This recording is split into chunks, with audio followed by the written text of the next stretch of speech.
Maharashtra today 24 news सत्य परिस्थितीचा सविस्तर आढावा। राज्य परिवहन कोऑपरेटिव्ह बँकेचा 71वा वर्धापन दिन साजरा। अमरावती येथील महाराष्ट्र राज्य मार्ग परिवहन महामंडळ स्टेट ट्रान्सपोर्ट कोऑपरेटिव्ह बँकेने 71वा वर्धापन दिन साजरा केला। यावेळी राज्य परिवहन महामंडळाचे अमरावती विभागीय प्रमुख बेलसरे उपस्थित होते। अमरावती स्टेट कोऑपरेटिव्ह बँकेचे संचालक धीरज तिवारी, शाखा व्यवस्थापक बोंडे उपस्थित होते। ही बँक 71 वर्षापासून सेवेत आहे। या बँकेने 22/1/2024 पासून विशेष ठेवी योजना सुरू केली आहे।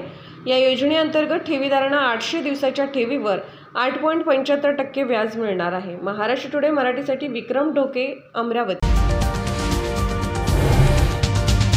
आजच महाराष्ट्र टुडे 24 न्यूजला सबस्क्राइब करा आणि सत्य परिस्थितीचा सविस्तर आढावा पहा।